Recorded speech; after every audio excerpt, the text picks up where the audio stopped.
back up a little bit. Like over there. I'm just joking.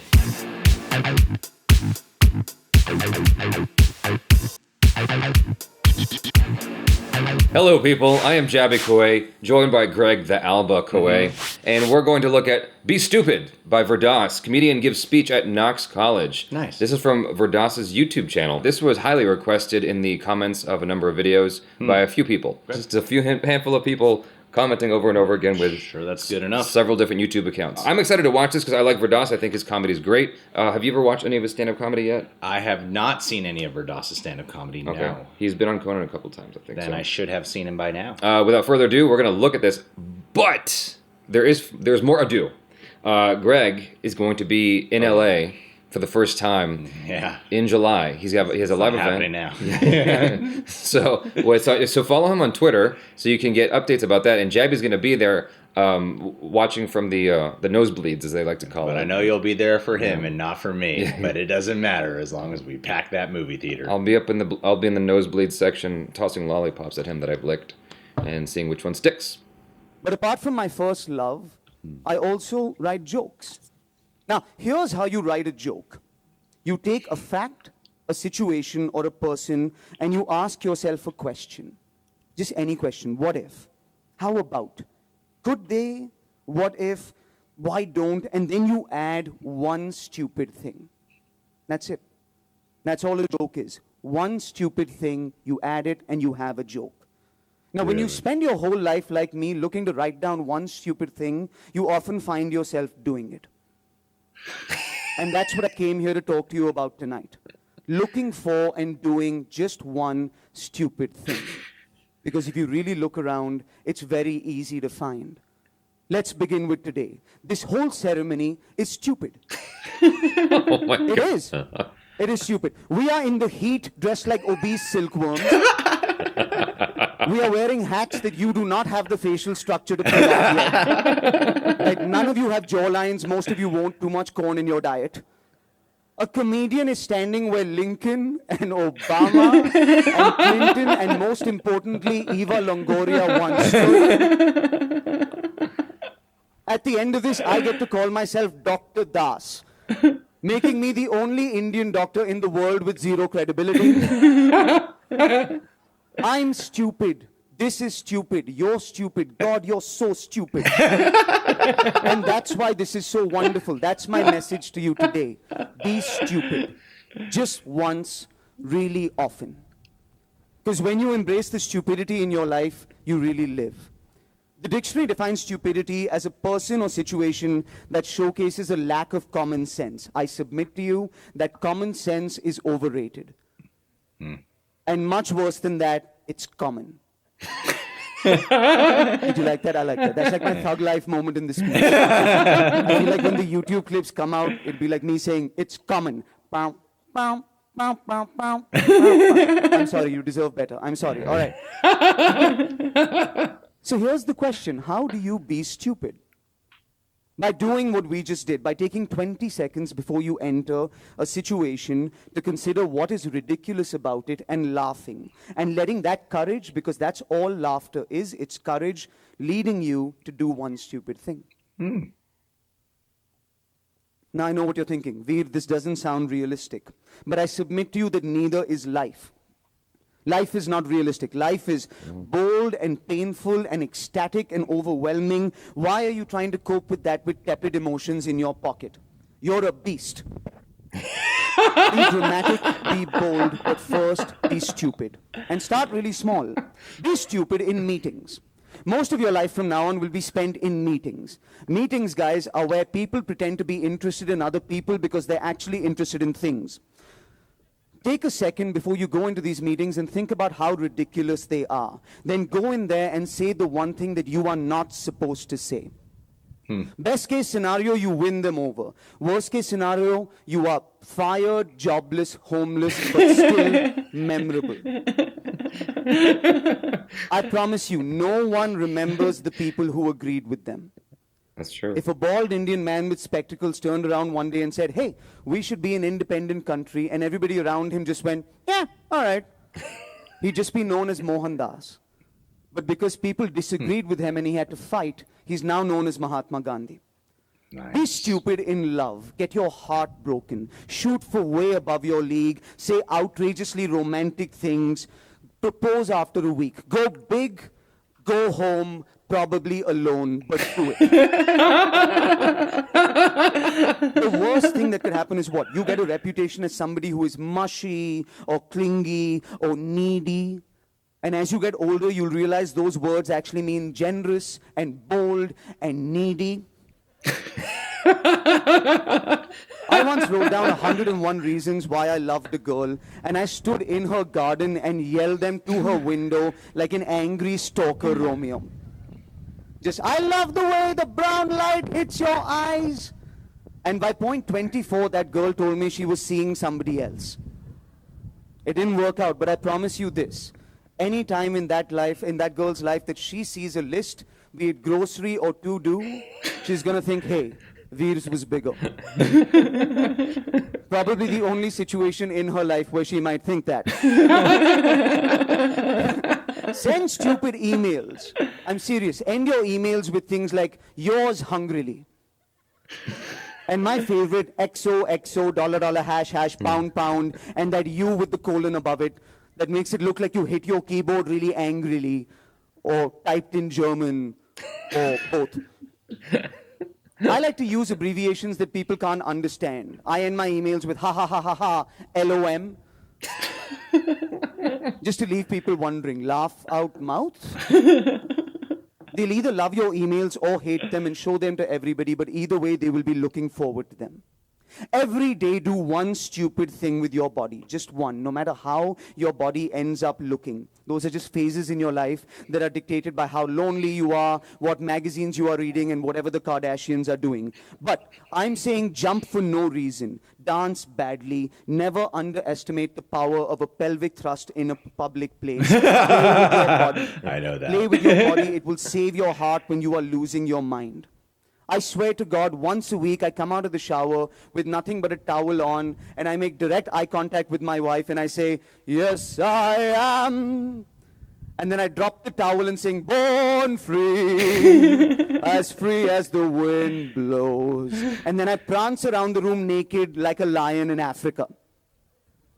I'm 5'8", I have no muscles, my body looks like it was designed in IKEA. But if my wife ever finds herself in the presence of another naked man, hey, he may be the flavor of the month, but I'm the king of the jungle, baby. You think old people regret the push-ups they didn't do, the keto they didn't follow? No, they regret the puddles they didn't jump in, the lifts they didn't fart in, the trees they didn't fall out of, the beds they didn't dive into. There's wisdom in your mind and truth in your heart, but God, there's beats in your ass and fun in your crotch and magic in your hands. I say find it every day. Be stupid in failure and in success.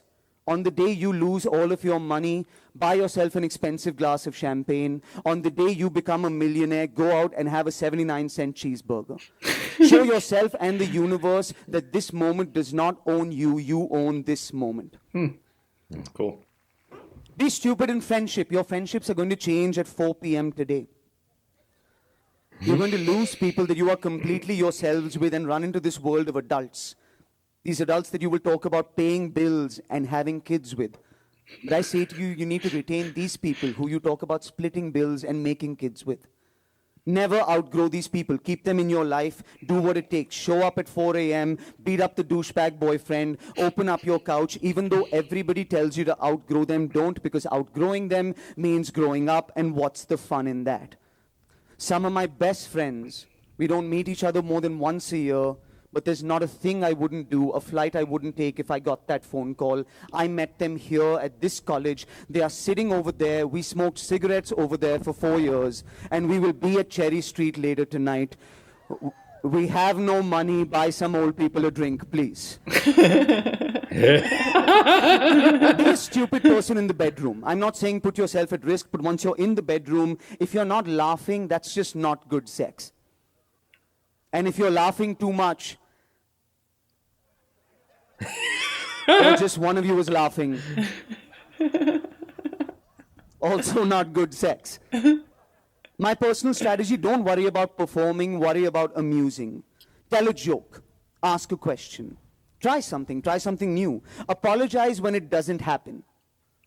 Admit that you were trying something, tell a joke, ask a question, repeat. Be stupid in sickness. Write your will and testament when you have the common cold. Be dramatic about that shit. You might learn something about yourself, like who you actually want at your bedside when that moment comes. Most of you, God willing, are going to have long and healthy lives. But when your body starts to fail you, be stupid so the people around you suffer less. My grandfather was the greatest man I ever met. On his 90th birthday, when his entire family gathered around to pay tribute to him, 300, 400 of us, in the middle of the third speech, my grandfather looked at me and went, shut it down. He wasn't pissed off. There was an ice cream station 200 meters to his right. He picked a vanilla ice cream over the celebration of his own legacy.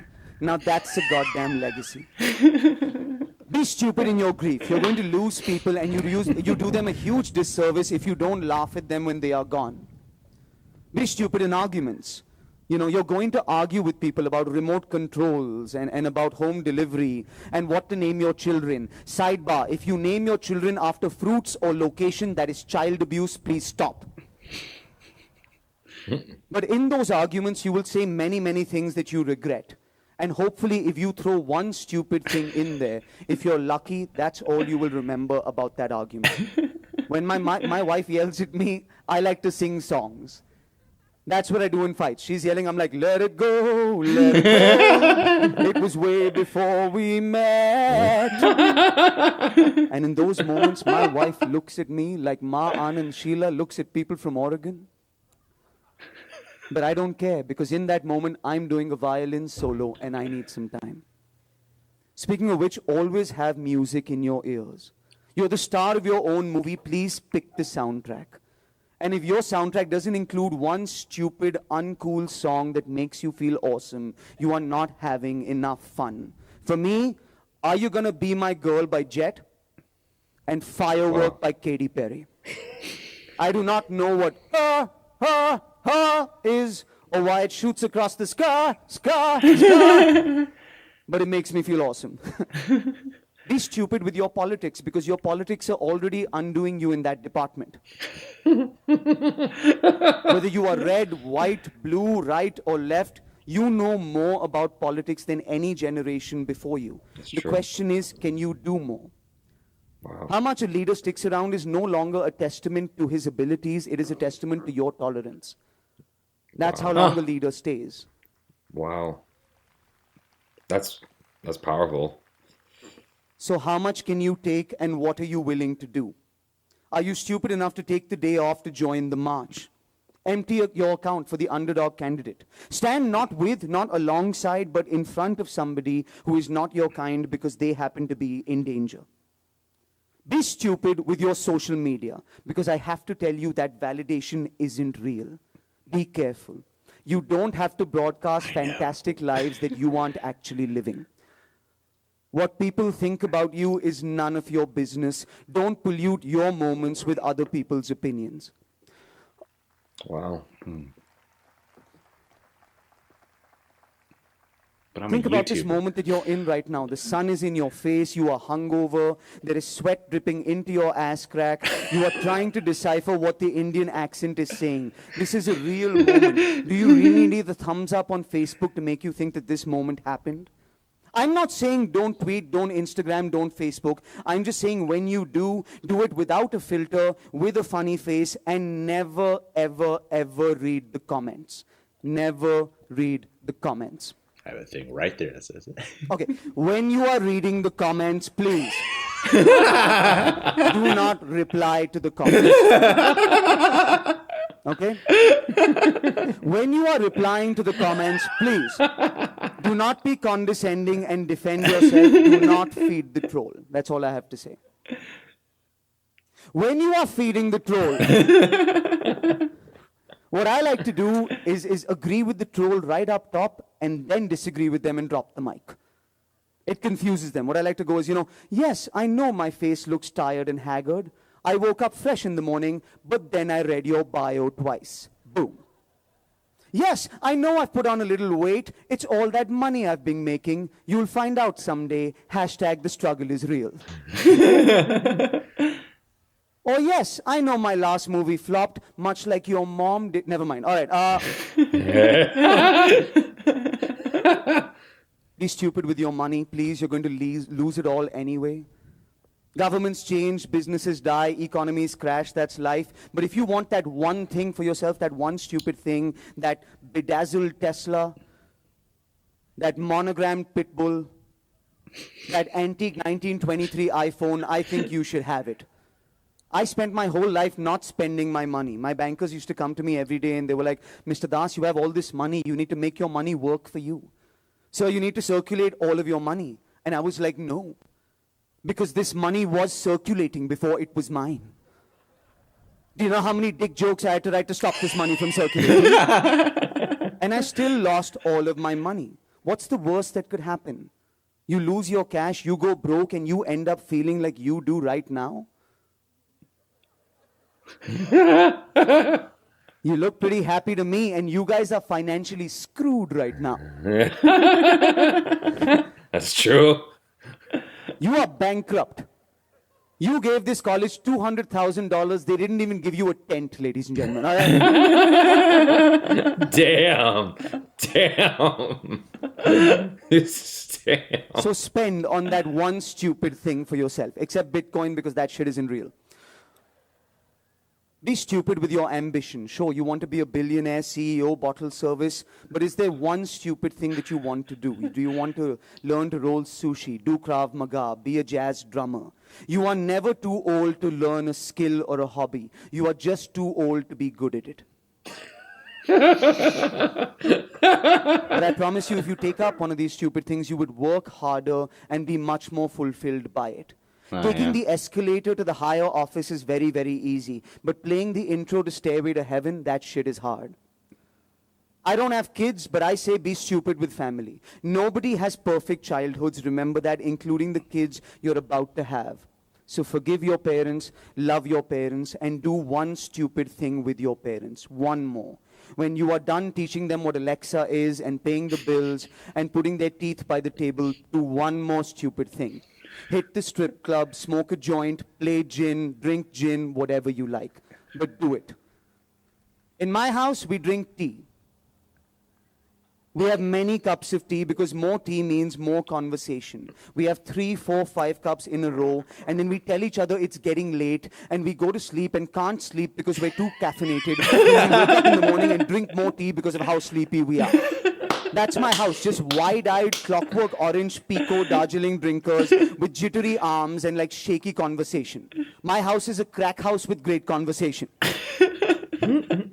Everybody will tell you that you can't choose your family. That's bullshit. You can't pick your family, but you can choose them every single day.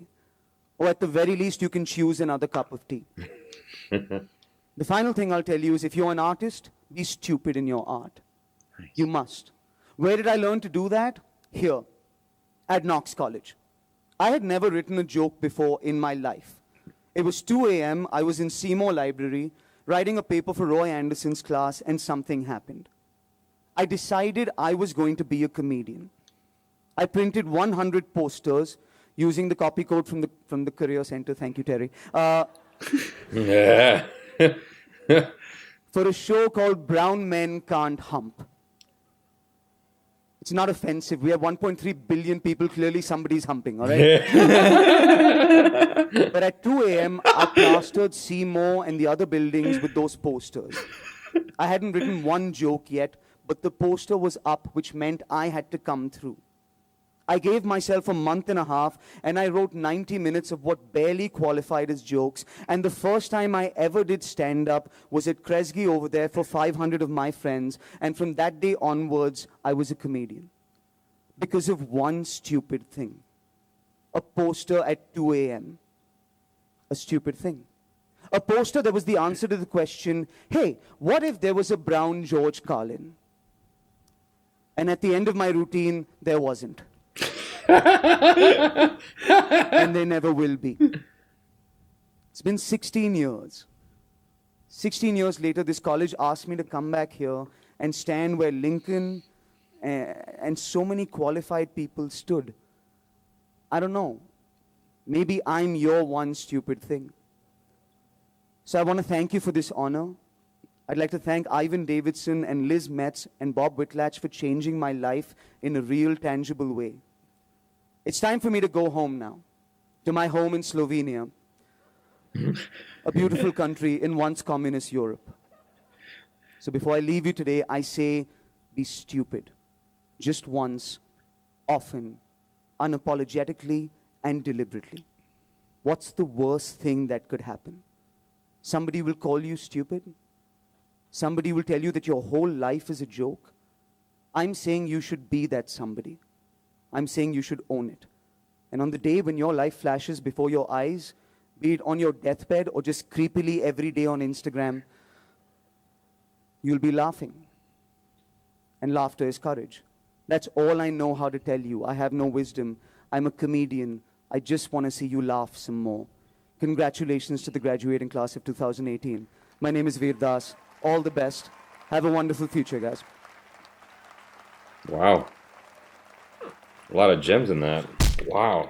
A lot of tear laughters. You've been more in the comedy scene than I have. I've only dabbled in improv and whatnot, but you spent your childhood really investing in improv and whatnot. I prefer to be taken seriously right now. I'm really glad I watched this with you. I'm very curious to hear what your thoughts are, because you also, for those of you who don't know, Greg's read a lot of self-improvement books and whatnot. You've done years of therapy because you care a lot about improving your psyche and your disposition in general. And so how did you feel about this? None of that works.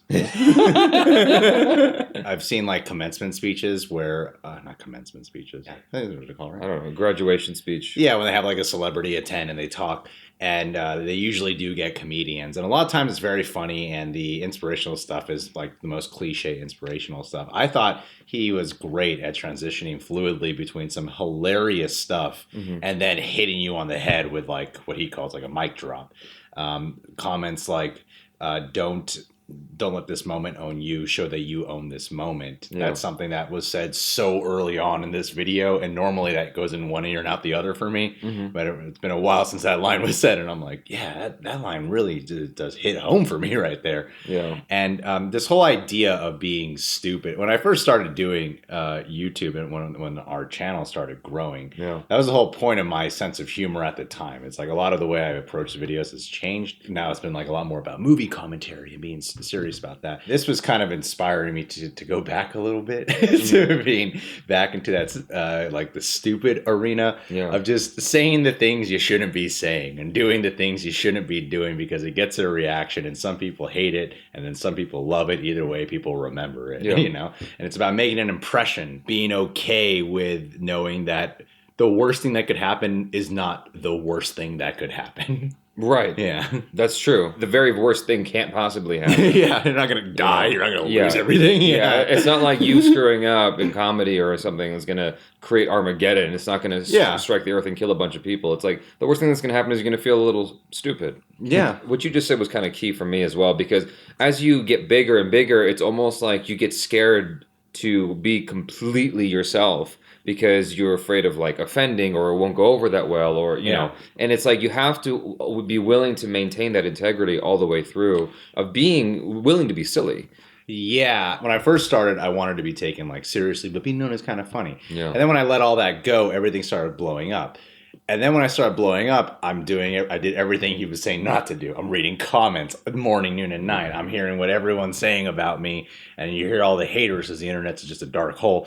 And then suddenly I start trying to change the way I'm coming across. And now I'm kind of back into a phase of I'm going to just be more of me and not care as much what people think about me. It's only been like that the past like few months. But I'm happier that way when I care less about what people think. It's so true what he says about like the comments as well. The main reason people say don't read comments is because of the hate comments. But I think there's also something to be said about if you're someone who's addicted to the loving comments. Like he said here, the validation isn't real. Right. I would notice that when I would go through comments, I would feed off of love. And then when I got hate, it hurt because I was so addicted to the love. Yeah. And you kind of got to be like impartial or like indifferent to whatever is being communicated to you. Like accept it when it's kind, but also not let it affect you when it's painful. Yeah. And at the same time, everyone's human. If you read enough hate, you're going to feel it. You know. I think I've only just recently hit true neutrality, like true indifference, where I can look at the positive comments and be like, okay, cool. And look at the negative comments and go, okay, I need to work on that. Or, they're just a hater. You know, it's like I only recently discovered this with 2 videos because I did an experiment with some, like in the way that I shoot. And I was really excited to share it with people. And I got a slew of hate because I changed my style. And I was like, all right, well, I guess that's to be expected. People don't like change. I also did a review on a movie called Veerendra Wedding. I got so much hate just for watching the movie. And I was like, okay, well, that's to be expected. It's like people are going to be upset, like, because I didn't watch the movie they wanted me to watch. Yeah. Necessarily. It's like, you know, you just take the good with the bad. And it took me 2 years to truly get there and be comfortable. I kind of just look at the likes and dislikes on videos. There's more likes than dislikes. I'm like, the video's fine. Even if all the comments are hate, there's more likes than the video's fine. Yeah. He dropped so many gems throughout that video.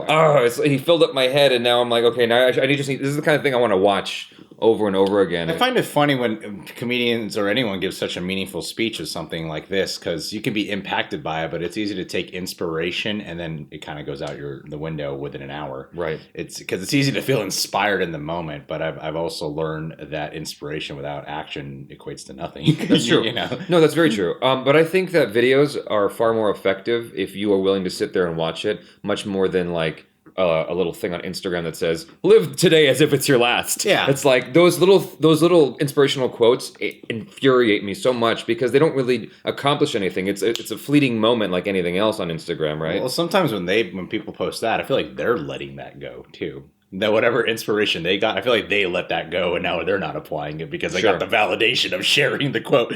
Yeah, and I think sometimes if you internalize the quotes, like, I'm not going to forget that right now. What's going on? I'm not already. Don't let the moment own you. You own the moment. Yeah, exactly. Yeah. Like, that's something that will stick with me when I think about that. He had a lot of great ironic moments, though, where he would say something. Like, he's like, if you want to be a CEO or own a Fortune 500 company or, make alcohol. Yeah. He had this weird train of thought. I'm paraphrasing terribly, but the point is that, like, he just kind of always like caught you off guard with the third thing he said, or when he had like a juxtaposition of thoughts, like the last one was always off.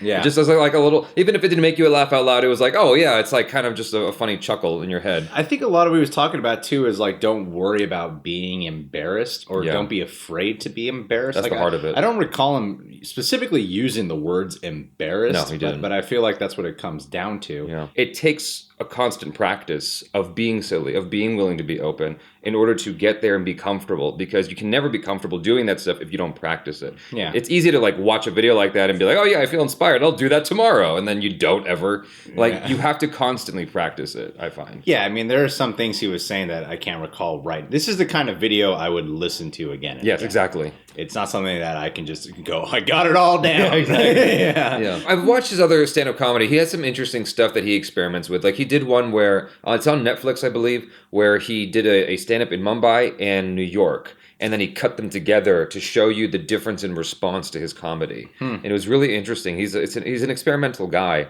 And he did some stuff for Conan, like News Around the World. And he tries to educate people on like, your American perspective versus the world's perspective. He tries to really like help you see things in a different light, and I think he did a good job. And there's so many cool little gems he dropped in there. Like for instance, he's talking about politics briefly, and he goes, "It's no longer about the tenure of or not tenure, but like that person about being in office. Yeah, it's not about like how good they are. It's about how tolerant you are of them. Yeah. And like all that stuff is really fascinating. Like this is a very excellent construction in terms of like just the thought. Like I was not lost at all during the process of him giving this speech. I felt engaged with it the entire time. Yeah, I like his personal story of when he made a poster. Sometimes you just got to make a choice and just go, I'm gonna do it, even if you're not fully prepared. Because I feel like sometimes we can be so caught up in being perfectionists or trying to very much have everything prepared before we launch, before we try to do something. And sometimes you just kind of got to start doing it. Yeah. And then you'll figure out your way as you go. Yeah.